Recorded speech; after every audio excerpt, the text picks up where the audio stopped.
अस्सलाम वालेकुम। मेरे चैनल नानी अम्मा की कहानियाँ में आप सबको खुशामदीद। हम छोटे हों या बड़े, नानी अम्मा की कहानियाँ सुनना तो सभी को पसंद है ना।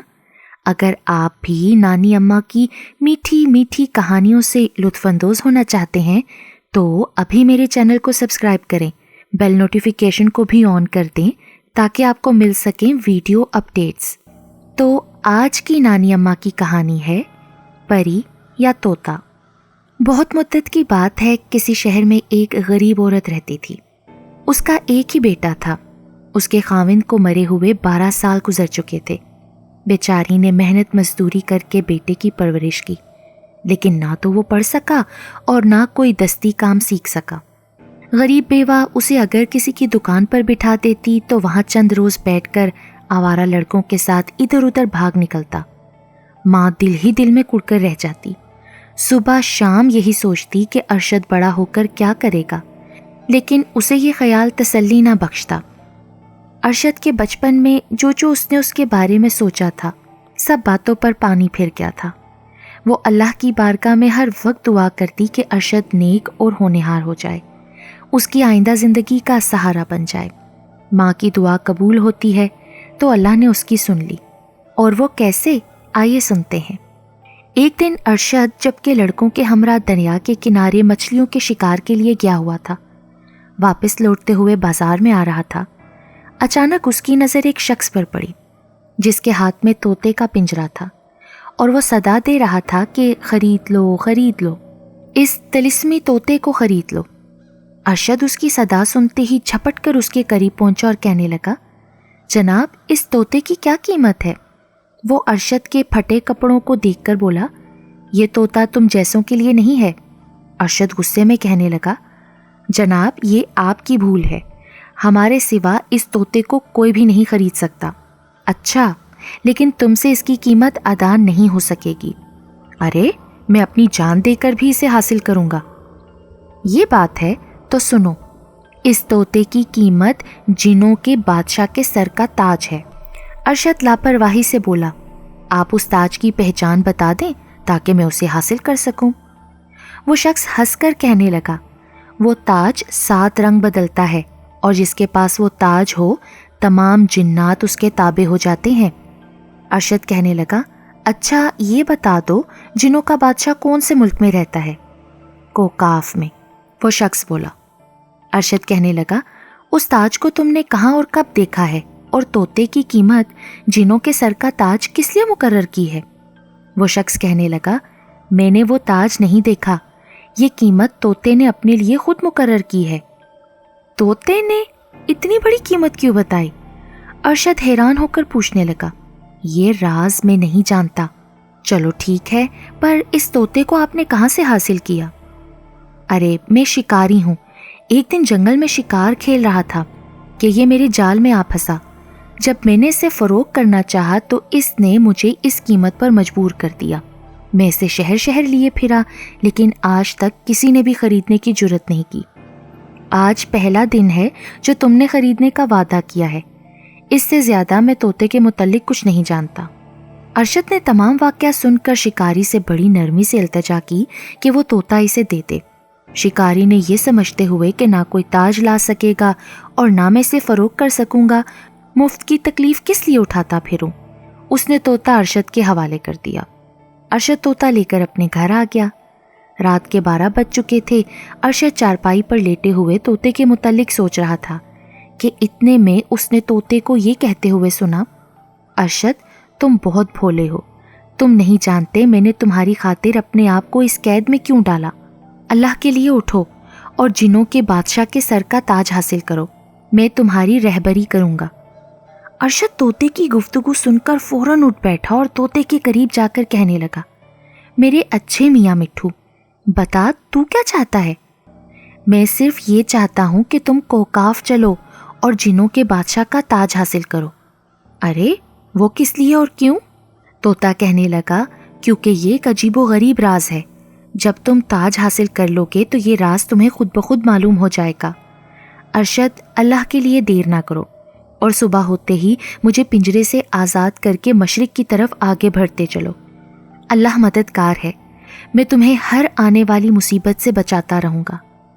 تمام رات طوطا اور ارشد اسی طرح کی باتیں کرتے رہے۔ صبح ہوتے ہی ارشد نے طوطے کو پنجرے سے باہر نکالا۔ طوطا اڑ کر باہر نکلا اور ارشد بھی طوطے کے کہنے کے مطابق مشرق کی طرف روانہ ہوا۔ زمین پر ارشد چلا جا رہا تھا اور آسمان پر طوطا اس کے ساتھ ساتھ اڑ رہا تھا۔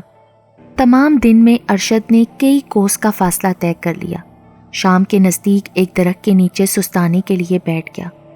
طوطا ارشد کے پاس آیا۔ دیکھو ارشد، گھبرا نہ جانا اگر کوئی حادثہ پیش آئے۔ دریا عبور کرنے کے بعد مصیبتوں کا آغاز شروع ہوگا۔ یہ انگوٹھی لو، اسے اپنی انگلی میں پہن لو۔ اس سے تمہاری ہر رکاوٹ دور ہو جائے گی اور بھی کئی مشکلوں میں مدد دے گی۔ جہاں تم بیٹھے ہو اس جگہ کو کھودو، پھر اللہ کی قدرت کا تماشا دیکھو۔ یہ کہہ کر طوطا درخت پر جا بیٹھا۔ ارشد نے پہلے کچھ پھل کھائے، دریا سے پانی پیا، پھر درخت کے نیچے والی زمین کو کھودنا شروع کیا۔ ارشد نے کوئی 2 ہاتھ زمین کھودی ہوگی کہ اس نے ایک لوہے کا صندوق دیکھا۔ اسے کھولا تو اس میں سے ایک سلیمانی تلوار نکلی۔ ارشد نے تلوار کو ہاتھ میں لیا ہی تھا کہ ایک طرف سے سفید گھوڑا نمودار ہوا اور ارشد کے قریب آ کر رک گیا۔ ارشد گھوڑے پر سوار ہوا تو وہ ہوا میں اڑنے لگا۔ وہ گھوڑا چند گھنٹوں بعد ایک غار کے سامنے آ کر کھڑا ہو گیا۔ ادھر طوطے نے آواز دی کہ گھوڑے سے اتر کر غار میں داخل ہو جاؤ۔ طوطے کے کہنے پر ارشد گھوڑے سے اتر کر غار میں داخل ہو گیا۔ اندر داخل ہو کر ارشد نے دیکھا کہ ہزاروں کی تعداد میں دیو جشن میں مشغول ہیں۔ ارشد جرأت کر کے آگے بڑھا، نعرہ لگایا، خبردار، ہوشیار ہو جاؤ، تمہاری موت تمہارے سامنے کھڑی ہے۔ دیو نے جیسے ہی مڑ کر دیکھا تو تلوار کی چمک سے سب کے سب اندھے ہو گئے۔ تمام دیو شور و غوغا مچاتے ہوئے اس کی طرف بڑھنے لگے۔ ارشد اچھل اچھل کر انہیں اپنی تلوار سے ہلاک کرتا جا رہا تھا، لیکن جو بھی دیو مر کر گرتا زندہ ہو کر پھر لڑنے لگتا۔ ارشد انہیں مار مار کر تھک گیا تھا۔ دیووں کی تعداد لاکھوں پر پہنچ گئی۔ طوطے نے یہ منظر دیکھ کر ارشد کو آواز دی کہ پہلے ان کے سردار کو مارو، تب ہی یہ ختم ہوں گے۔ ارشد دیووں کے سردار کے پاس بجلی کی طرح پہنچا اور سلیمانی تلوار سے اس کا کام تمام کر دیا۔ سردار کا مر کر گرنا ہی تھا کہ تمام دیو وہاں سے غائب ہو گئے۔ ارشد نے اللہ کا شکر ادا کیا۔ اب وہ چاہتا تھا کہ غار سے باہر نکلے۔ پھر اچانک ایک جانب سے رونے کی آواز آئی۔ کوئی کہہ رہا تھا کہ مجھے چھڑاؤ، مجھے بچاؤ، ہائے ہائے میں مر گئی۔ ارشد نے آگے بڑھ کر ایک طرف دیکھا۔ ایک عورت زنجیروں میں جکڑی ہوئی منہ کے بل پڑی کرا رہی تھی۔ ایک حبشی اسے چابکیں مار مار کر کہہ رہا تھا کہ اب بھی مانے گی یا نہیں۔ ارشد نے جھپٹ کر حبشی پر وار کیا اور ایک ہی وار میں اس کی گردن تن سے جدا کر دی۔ پھر اس عورت کو زنجیروں سے آزاد کیا۔ عورت نے کہا، اے خدا کے نیک بندے، میں تیرا کس زبان سے شکریہ ادا کروں؟ ارشد کہنے لگا، اے عورت، بتا تو کون ہے اور یہ حبشی تجھے کس لیے مار رہا تھا؟ میں یہاں سے کچھ دور ایک دیہات میں رہتی ہوں، میں وہاں کے زمیندار کی بیٹی ہوں۔ یہ حبشی مجھ پر عاشق ہو گیا تھا اور مجھے پکڑ کر یہاں لے آیا تھا۔ وہ کہہ رہا تھا کہ میں اس سے شادی کر لوں۔ جب میں نے انکار کیا تو اس نے مجھے باندھ کر پیٹنا شروع کر دیا۔ اللہ نے آپ کو موقع پر پہنچا دیا، اگر آپ نہ آ جاتے تو یقیناً یہ میری جان لے لیتا۔ اتنا کہہ کر وہ عورت زور زور سے رونے لگی۔ ارشد اسے تسلی دے کر کہنے لگا کہ اب رو نہیں، چل میں تمہیں تمہارے گاؤں تک پہنچائے دیتا ہوں۔ عورت کہنے لگی، اے شخص، تم اتنی تکلیف نہ کرو، اب میں خود چلی جاؤں گی، مگر جہاں تم نے مجھ پر اتنی مہربانی کی ہے وہاں ایک اور بھی شفقت کر دو۔ بتاؤ کیا چاہتی ہو تم؟ اگر تم اپنی انگوٹھی مجھے 1 منٹ کے لیے عنایت کر دو تو میں اسے پہنوں گی، جس سے میرے جسم کے تمام زخم اچھے ہو جائیں گے اور پھر میں آرام سے اپنے سفر پر چلی جاؤں گی۔ ارشد نے انگلی سے انگوٹھی اتار کر اس کے حوالے کر دی۔ عورت انگوٹھی پا کر جلدی سے اٹھی اور ارشد سے تلوار چھین کر الگ کھڑی ہو گئی۔ پھر اس نے بڑے قہر اور غضب کی نگاہ سے اس کی طرف دیکھا۔ ارشد زنجیروں سے جکڑا گیا۔ پھر اس عورت نے ہاتھ زمین پر مارا۔ ارشد زمین میں گھڑ کر رہ گیا۔ اسی حالت میں چھوڑ کر عورت وہاں سے غائب ہو گئی۔ طوطا ارشد کے لیے پھل وغیرہ لینے گیا ہوا تھا۔ جب واپس آیا تو ارشد کو قید میں پا کر افسوس کرتا ہوا ایک طرف اڑ گیا۔ सूरज आसमान के वस्त में आ चुका था। धूप की तेजी बड़े जोरों पर थी। गर्मी की शिद्दत इस कदर थी कि तौबा। अरशद जमीन पर गड़ा हुआ भूख प्यास से निढाल हो रहा था। जुबान में कांटे पड़ गए थे, होंठों पर पपड़ियां जम चुकी थीं, हलक खुश्क हो चुका था। आंखों से आंसू मिसले बरसात के जारी थे। अपनी मौत को करीब देखकर आसमान की तरफ सर उठाकर पुकारा, या इलाही, इस नागहानी मुसीबत से रिहाई देने वाला तेरे सिवा कोई नहीं। तू ही सबकी मदद करता है, तेरे बगैर मैं किससे इल्तिजा करूं। अभी अरशद की दुआ पूरी भी ना हुई थी कि अल्लाह ने उसकी दुआ कबूल कर ली। वहां पर एक फ़कीर जाहिर हुआ और अरशद को इस हाल में देखकर उसके नज़दीक आया। कलाम इलाही पढ़कर दम किया। अरशद उस कैद से आज़ाद हो गया। अरशद फ़कीर के कदमों पर गिर पड़ा और अपनी तमाम सरगुज़िश कह सुनाई। फ़कीर ने उसे तसल्ली देकर कहा कि बेटा घबराओ नहीं, ये सुलेमानी मन का लो। जब इसे अपने मुंह में रखोगे तो दुनिया की निगाहों से गायब हो जाओगे। इसे अपने पास संभाल कर रखो। खुदा हाफिज, मगर आइंदा बहुत होशियारी से काम करना और किसी मकरो फरेब में ना आना। फिर फ़कीर ने अरशद को खाना खिलाया, पानी पिलाया और अरशद को कई बातें समझाकर गायब हो गया। अरशद ने मनके को आजमाने की खातिर उसे मुंह में रख लिया और एक जानिब को चल दिया। सामने से एक धोबी बैल पर कपड़े लादे आ रहा था। अरशद को शरारत सूझी। उसने धोबी के पीछे आकर उसे एक चपत लगाई। धोबी ने समझा कि यह किसी भूत की कार्रवाई है। वो बदहवास होकर बैल को वहीं छोड़कर बेतहाशा भाग उठा। अरशद ने उसे कई आवाजें दी, मगर उसने फिर पीछे मुड़कर भी ना देखा। अरशद हंसता हुआ आगे चल दिया।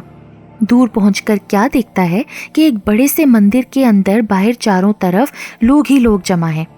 मालूम करने से पता चला कि वहां पर मेले का त्यौहार है। मंदिर में एक बड़ा सा बुत बना हुआ था। लोग नजराने, जवाहिर, फल फूल और मिठाइयाँ बुत के चरणों में रखकर माथा टेकते और फिर हाथ जोड़कर सर झुकाए मुंह में कुछ बुड़बुड़ा कर वापस चले जाते। अरशद को फिर शरारत सूझी। बुत के करीब जो पुजारी पूजा कर रहे थे उनकी चुटकियां लेनी शुरू कर दी। पुजारी आपस में लड़ने लगे।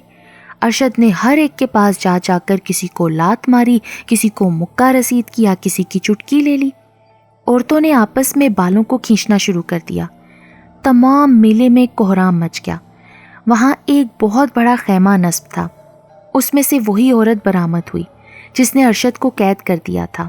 मेले को इस हालत में देखकर वो औरत हैरान हो रही थी कि इन लोगों को क्या हो गया है, ये आपस में क्यों लड़ने लगे। अरशद ने उसे दूर से देखकर पहचाना। वो हवा की मानिंद उसके पास पहुंचा और आते ही एक डंडा उसके सर पर रसीद कर दिया। वो लड़खड़ा कर गिरी। अरशद ने पहले उसके हाथ से अपनी अंगूठी उतारी, फिर खैमे में घुसकर तलवार पर कब्जा किया। एक कोने में अपने तोते को पिंजरे में कैद पाया, फिर उसे भी रिहा किया। तोता और अरशद दोनों खैमे से बाहर निकले। उस बदजात औरत को कत्ल करके मौत के घाट उतारा। उसका मरना था कि पहले तूफान आया, फिर मंदिर वगैरह का नामो निशान मिट गया। अब अरशद ने देखा कि सवाए तोते और अपने सफ़ेद घोड़े के वहाँ कोई भी नहीं था। अरशद ने अल्लाह का शुक्र अदा किया। तोते ने अरशद से इल्तिजा की कि वो घोड़े पर सवार होकर कोकाफ का रास्ता इख्तियार करे। अरशद का घोड़ा आसमान पर उड़ता हुआ जा रहा था। तोता अरशद से आगे रहनुमाई करता हुआ जा रहा था। 2 दिन की लगातार मुसाफत के बाद वो कोकाफ की सरहद पर पहुंच गया। जिस वक्त अरशद के घोड़े ने कोकाफ की ज़मीन पर कदम रखा तो तोता एक दरख्त पर छुप कर बैठ गया। दरख्त के साए तले चंद सरहदी दरबान देव मौजूद थे और कुछ फासले पर उनकी छावनी भी थी। घोड़े को देखकर द्यों की बाछें खुली की खुली रह गईं, क्योंकि अरशद मनके की वजह से उन्हें दिखाई नहीं दे रहा था। द्यों ने आपस में कहा कि इस घोड़े को पकड़कर क्यों ना इसको खाया जाए। ये सलाह करके वो सबके सब घोड़े की तरफ बढ़े। जब उसके करीब पहुंचे तो अरशद ने न्याम से तलवार खींचकर उन्हें कत्ल करना शुरू कर दिया। 2-3 मरकर गिरे, बाकी छावनी की तरफ भागे और शोर करना शुरू कर दिया कि यहाँ कोई आदमजात आ पहुंचा है। वो खुद तो दिखाई नहीं देता, मगर उसकी तलवार मौत का पैगाम दे रही है। अभी ये इतनी ही गुफ्तगू करने पाए थे कि घोड़ा वहां भी जा पहुंचा। देव समझने भी ना पाए थे कि तलवार चलनी शुरू हो गई। कुछ कत्ल हुए, कुछ सर पर पांव रखकर भाग उठे। अरशद ने उनका पीछा किया। तोता भी अरशद के साथ साथ जा रहा था। तमाम देव भागम भाग एक कुएं पर आए और उसमें छलांगे लगानी शुरू कर दी। तोते ने अरशद से कहा कि तुम भी घोड़े समेत कुएं में कूद पड़ो। अरशद भी कूद पड़ा। घोड़े के पांव जमीन पर लगे तो अरशद ने देखा कि किसी देव का नामो निशान नहीं था, बल्कि वो तो एक आलीशान बाग में था और वहाँ एक बहुत ही खूबसूरत महल बना हुआ था और उसके गिर्द हर किस्म के दरख्त और फूल वगैरह अजीब बहार दे रहे थे। तोते के कहने से अरशद घोड़े से उतरकर उस महल में दाखिल हुआ। चंद परीजात दिखाई दिए। अरशद ने एक परीजात की चुटकी ली और दूसरे के मुंह पर थप्पड़ रसीद किया। वो आपस में लड़ने लगे। अरशद उनका तमाशा देखते हुए आगे बढ़ा। एक बड़े से कमरे में पहुंचा। वहां एक देव के पास 2-3 आदमजात सतूनों से बंधे हुए खड़े थे। वो देव झूमता हुआ बढ़ा और चाहा कि खंजर से आदमी का गोश्त काटे, मगर ऊपर से अरशद की तलवार पड़ी। उसका सर कटकर अलग जा पड़ा। उसका मरना था कि बहुत से देव चिल्लाते हुए अंदर दाखिल हुए, मगर तलवार के सिवा कुछ भी दिखाई नहीं दिया। तलवार ने उन पर अपना काम करना शुरू कर दिया, हत्ता के तमाम के तमाम ढेर हो गए। उनके मरते ही बाग और महल आंखों से ओझल हो गया। अब अरशद ने देखा कि सामने शाही महल नजर आ रहा था। तोते ने अरशद से कहा कि अब घोड़े पर सवार हो जाओ और शाही दरबार की तरफ बढ़ो, क्योंकि इससे आगे मैं भी नहीं जा सकता। बाद में तुम्हारे पास पहुंच जाऊंगा। अरशद घोड़े को सर पर दौड़ाता हुआ दरबार की तरफ जा पहुंचा। देव घोड़े को उस तरफ आते देखकर परेशान हो गए और जैसे ही उसको पकड़ने के लिए आगे बढ़ते, लुकमा अजल बनकर रह जाते। देव भागते हुए दरबार में बादशाह के रूबरू हाजिर हुए और रो रो कर घोड़े और तलवार का माजरा बयान किया।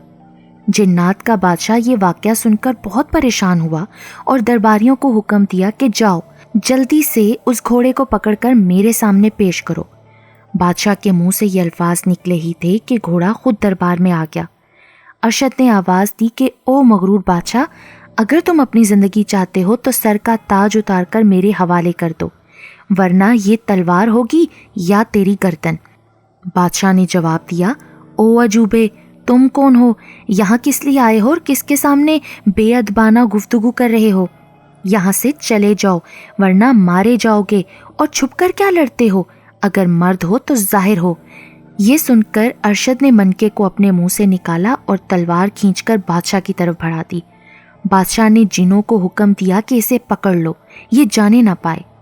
जिन और देव अपने अपने हथियार संभाल कर अरशद की तरफ लपके, लेकिन अरशद की तलवार की चमक से वो अंधे हो जाते और कट कट कर गिरते जाते। बादशाह ने जब अरशद की ये जुर्रत देखी तो गैज़ो गज़ब में आकर तख्त से उठा, मगर अरशद देवों से निपट कर बादशाह के तख्त पर आ पहुंचा और तलवार की नोक से बादशाह के सर से ताज उतार कर अपने सर पर रख लिया। अब जितने भी बकाया देव थे तमाम के तमाम अरशद के पांवों पर गिर पड़े। अरशद ने हुक्म दिया कि बादशाह को कैद कर लो। इतने में तोता भी आ पहुंचा और बादशाह के ताज को अरशद से लेकर अपने बदन से मस किया तो वो तोता एक खूबसूरत परी बन गया। अरशद परी को देखकर हक्का बक्का होकर रह गया। परी ने ताज अपने सर पर पहन लिया और तख्त पर बैठ गई। जितने भी देव थे सब अपनी अपनी कुर्सियों पर बैठ गए। परी ने अरशद को अपने पास बिठाया और कहा कि ए नौजवान, ताज का राज यही था जो आज तुम पर जाहिर हुआ। मैं यहाँ के बादशाह की बेटी हूँ। ये जिन मेरे बाप का वजीर था, इसने नमक हरामी से मेरे बाप को कहीं कैद कर दिया और उसका ताज अपने सर पर पहनकर तख्त का मालिक बन बैठा, और मुझे उसने जादू के जोर से तोता बनाकर इंसानों की दुनिया में फेंक दिया था। मैंने तुम्हें उस वक्त देखा जब तुम उस शिकारी से बातचीत कर रहे थे। तुम्हारी जुर्रत पर मैं तुम पर आशिक हो गई हूँ। इतना कहकर परी ने देवों को हुक्म दिया, जाओ मेरे बाप को कैद खाने से रिहा करके बाइज्जत ले आओ। देव गए और आन की आन में असली बादशाह को लेकर दरबार में हाजिर हुए। बादशाह ने अपनी बेटी को देखा तो उसे गले से लगा लिया। परी ने अरशद का तमाम हाल बयान किया कि किस तरह मुश्किलात से लड़ते हुए अरशद ने इनकी मदद की। बादशाह ने अरशद का शुक्रिया अदा किया और अपने वजीर को कत्ल कर डाला और अपनी बेटी से अरशद की शादी करके कोहकाफ के तोहफों समेत इंसानों की तरफ रवाना कर दिया। अरशद परी को साथ लिए अपनी माँ से आकर मिला और परी का तमाम हाल बयान किया। परी ने वहाँ पर एक आलीशान महल बनाया। फिर परी, अरशद और उसकी वालिदा खुशी की ज़िंदगी बसर करने लगे।